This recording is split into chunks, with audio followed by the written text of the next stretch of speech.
Uvalde, such a tragedy and so many emotions and pain and suffering surrounding it makes me not really want to speak on it at all.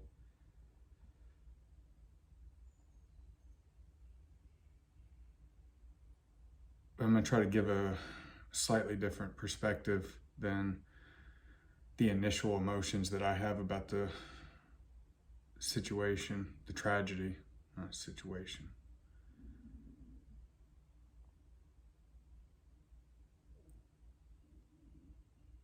Regardless of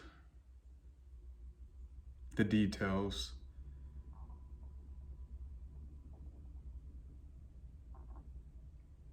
there's a lot of people in pain, including those police officers.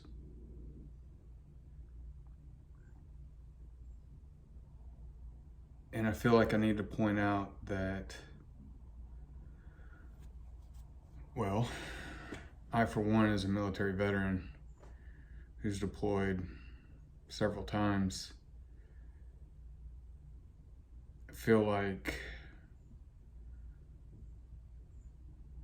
myself and others that I've seen, people in my unit and others, I've been faced with orders and direction that I knew wasn't the best and most effective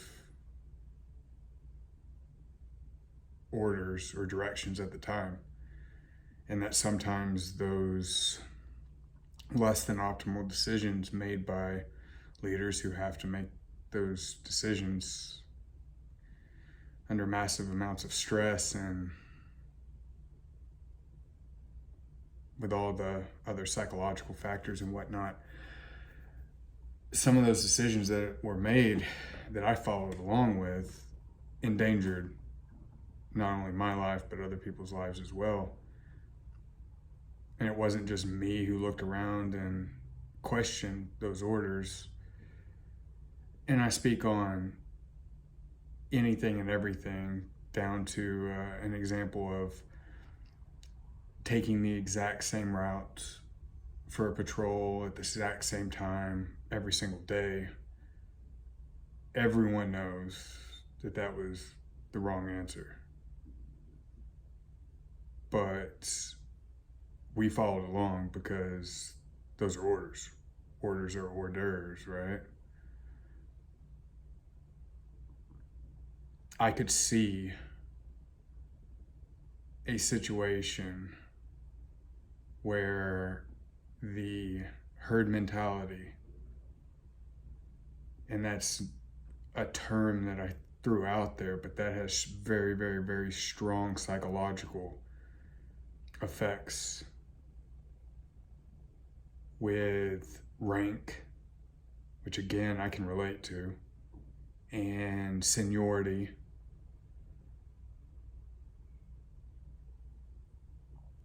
pulling that authority during that moment.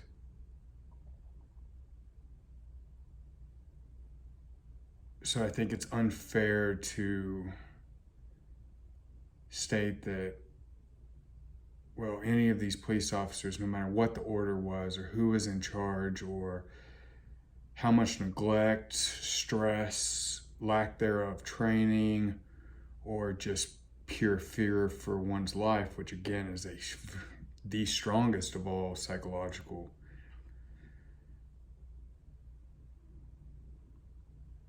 ties, could play into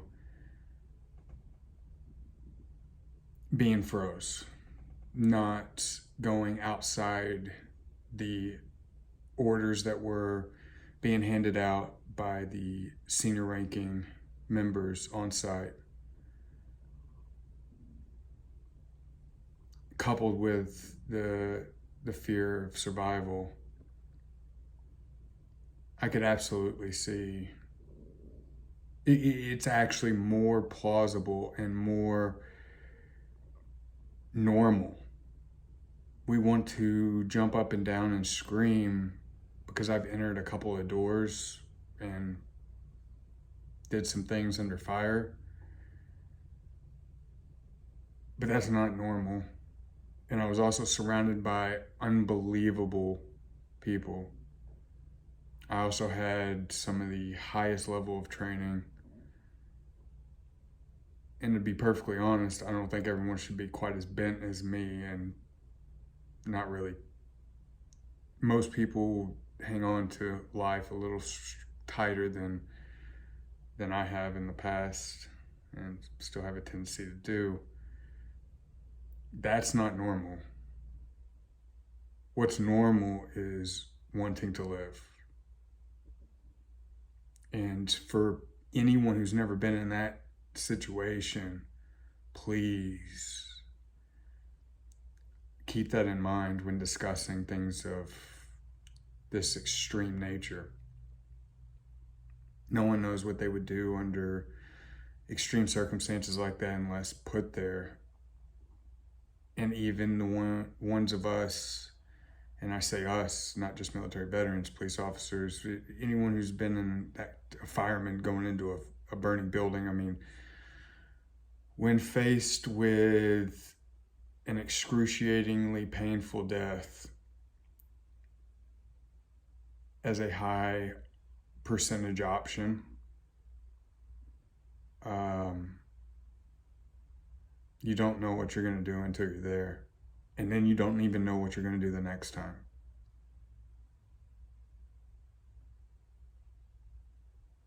And I can speak on that personally.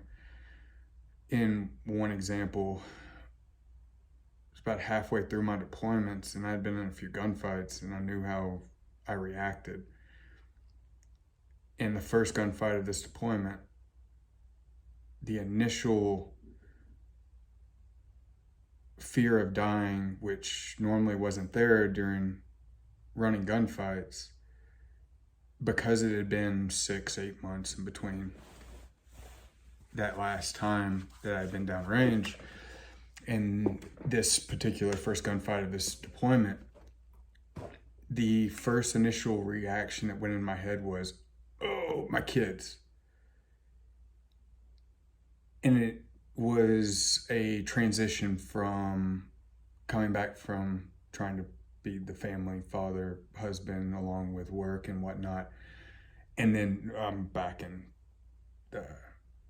eyeball deep in war. So it only came up an initial deal, and I blocked it out, pushed it out. And then from then on throughout the deployment, I was in that gunfight mentality, and family or kids or life or death really never popped back up in any predicaments. But I'm just using that as an example of, I knew how I handled myself beforehand. I knew how I handled myself afterwards, and even during that gunfight. But yet there was still a moment, due to the extreme nature of our own personal will to survive, that even with that reaction was, it needed to be curbed. It came up, and I could have very easily let that emotion take over and allowed it to freeze me up.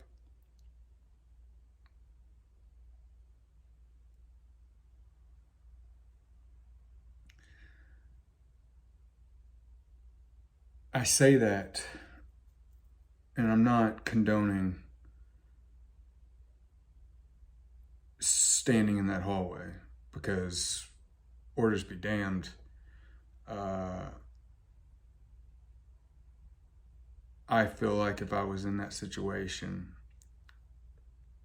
obviously, as soon as I'm on site and get a grasp on what's going on, and realize no one's going in, then I'm just going, and like, come with me or not, it doesn't matter. And I have done that before. I'm not saying that because that's what I think I would do. I have literally done that in gunfights, and this was with some of the most highly trained people in SOF, Green Berets, infantry, Marines. I've worked MARSOC, worked with a lot of different people, and that's even amongst all them, that we are still very much in a orders, do what you're told, follow your leaders, trust your leaders. That's what we're told, right? Loyalty.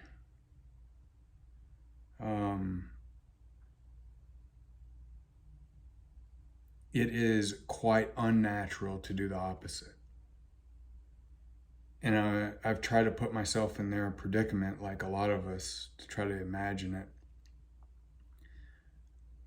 Here's something I didn't have to face that police officers have to face, and this had to have been going through their minds. You show up on scene, you have minimal training, first off. Firearms training. Most police officers that I talk to, they qualify once a year, and that's about all of it, unless they do it on their own, which police officers are overworked, and who wants to go and train on their own when you're emotionally, physically, and mentally beaten down by your job and society that doesn't appreciate you. So I'm going to go ahead and assume that most of them had, compared to, let's say, SOF units or infantry units or combat units that train all the time, minimal firearms training. You've got a room full of kids and you're looking at breaking orders. So losing your job, which I know your job, right? But that's not just a job. That is, I would assume, for the thin blue line, just like for military veterans, it is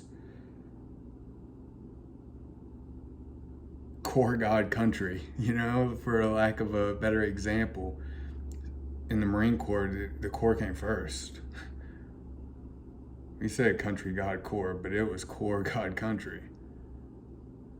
So to disobey orders is not just losing your job, it's a part of you. So breaking orders, psychologically going against every fiber of your existence of a will to survive, because you are, percentage-wise, in that situation, you're not good. One, you have minimal training. The other guy's got the same amount of firepower, and he's inside the room, and he's got human shields. That's not a good percentage. There's a good percentage that you're going through the door, you're going to get shot. So going against all that survival. And then if you mess up, God forbid one of your rounds goes through him and hits a kid.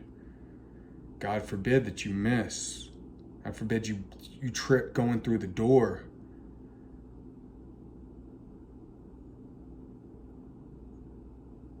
That has to be weighing on police officers far more than it weighed on me in combat.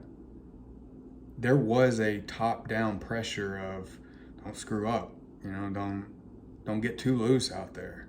ROEs, and they're there for a reason.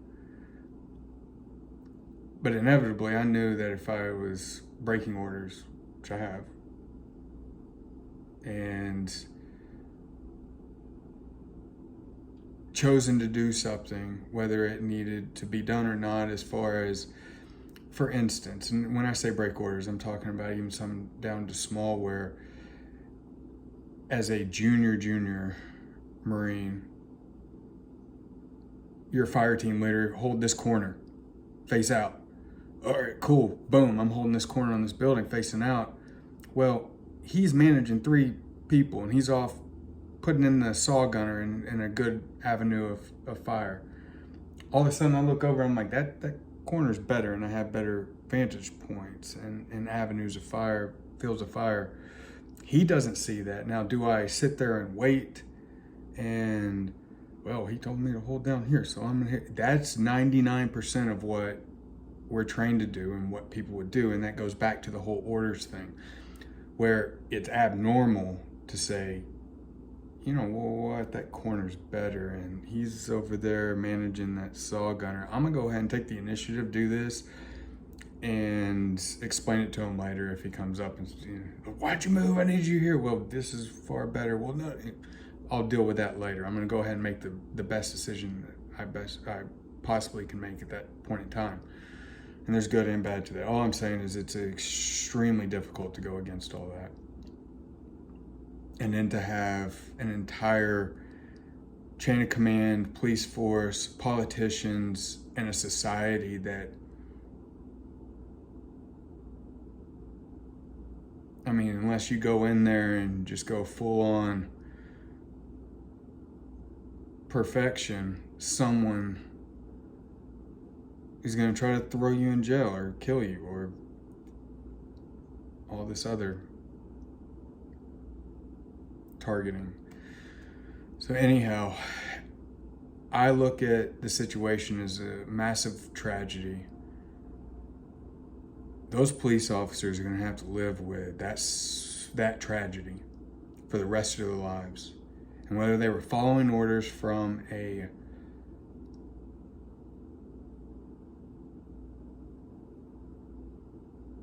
lackluster leader, a frozen, feared, higher ranking official, or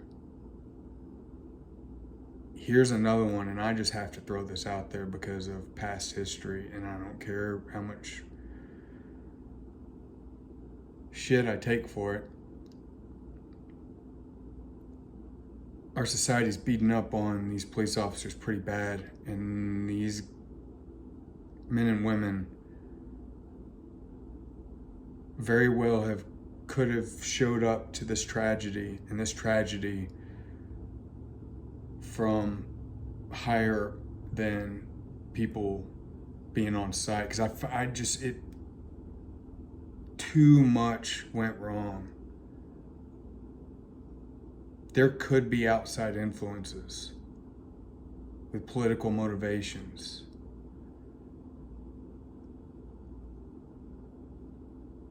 To say otherwise, I'm not saying there is or is not, but to say that that is not a chance is turning a blind eye to history and those that have abused power and still continue to.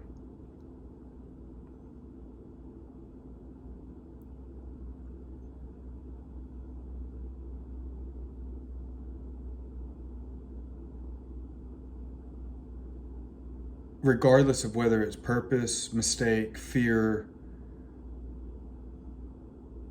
ignorance, cowardice, whatever, I do not personally hold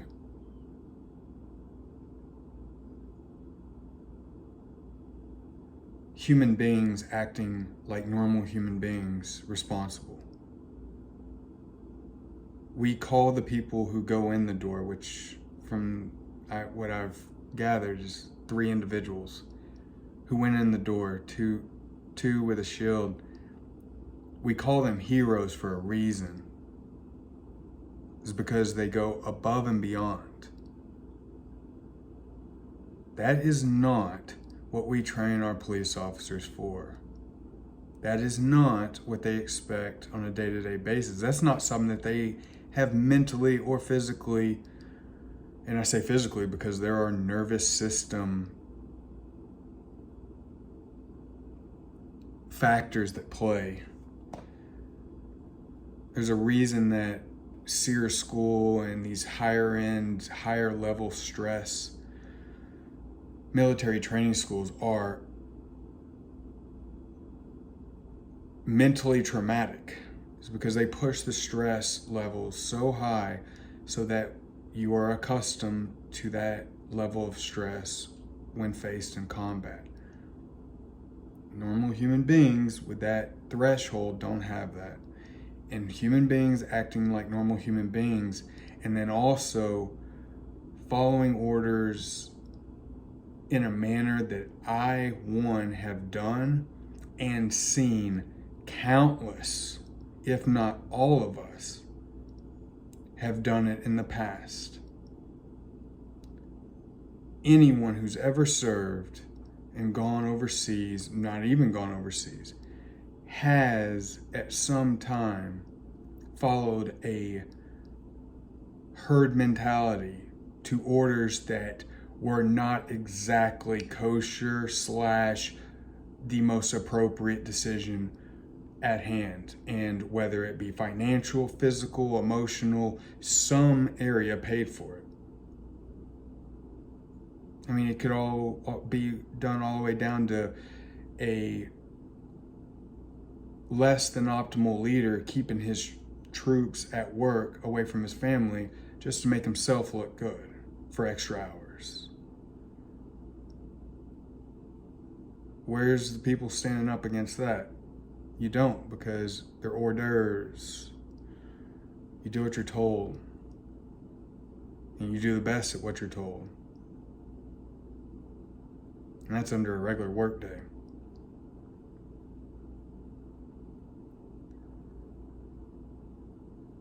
If anything,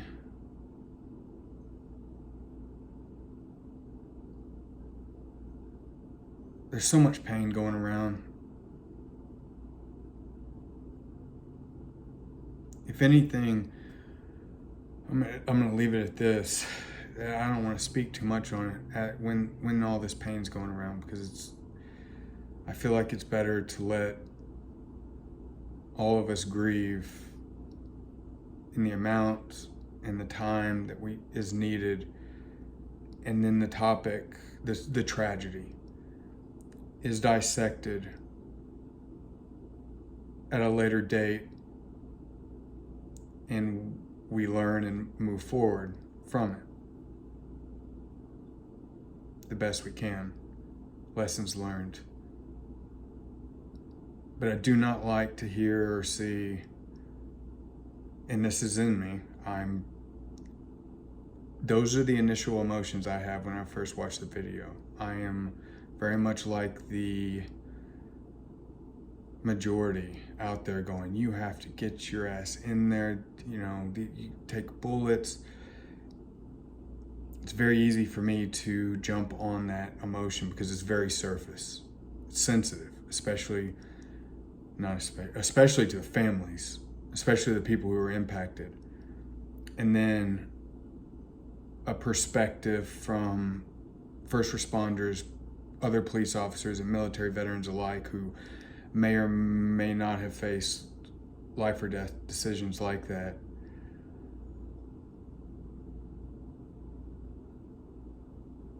Yeah, it bothers me that we will demonize and bastardize and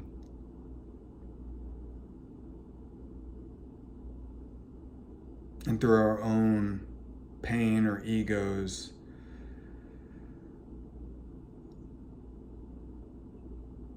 criticize and sharpshoot.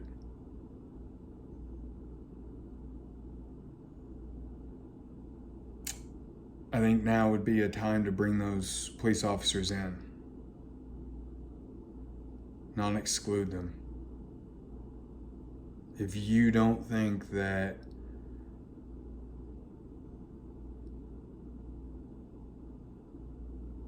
this tragedy has impacted them as well, then I think that's just impossible. They need love and support.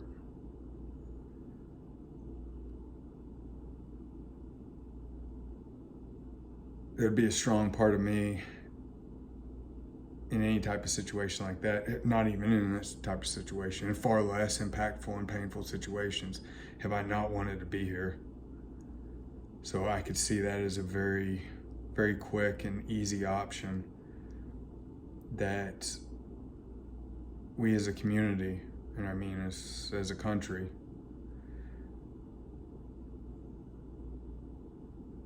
may or may not be contributing to unfairly.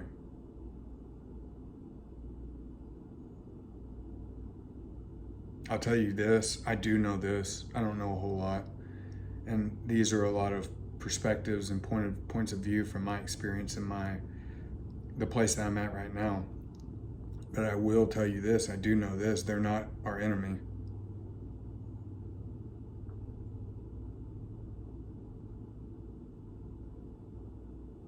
Lack of inaction or lack of action is not our enemy.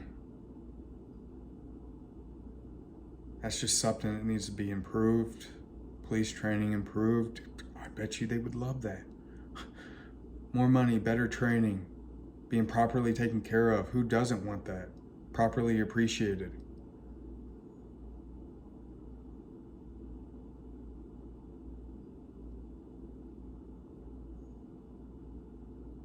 Again, I for one have taken orders that put myself and the people that I cared about in more danger than needed, when I very well could have been the one to stand up and go,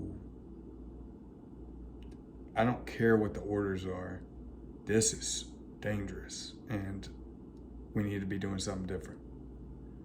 And I didn't. And I can say that I'm not the only one.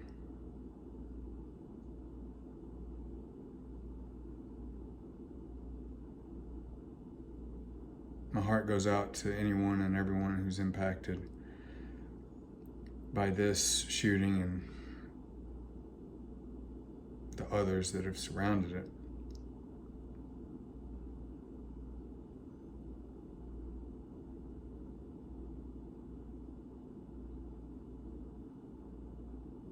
If you're close to those police officers or know them,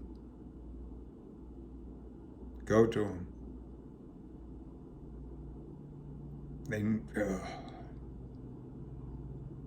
Go to them. Don't turn them away. Don't make them a leper.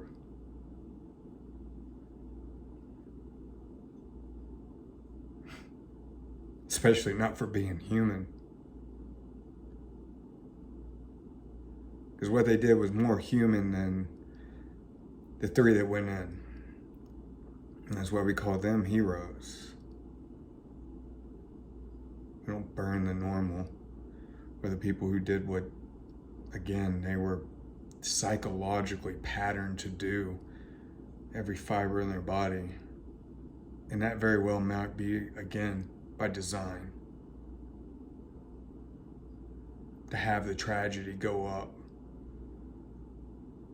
for very possibly political reasons, or power reasons, or any of the other reasons that have happened time and time again in our past. So to say that it's not possible is ridiculous.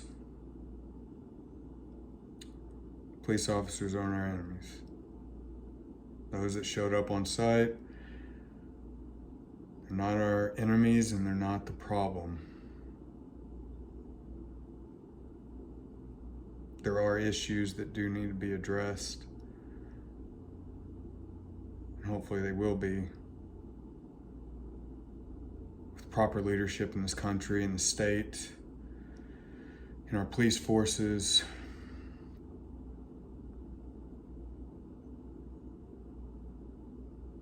police departments. There's a lot bigger things that need to change. It definitely, the fault and the pain and the suffering of this tragedy does not belong on those officers' shoulders. If anything, it belongs on all of our shoulders.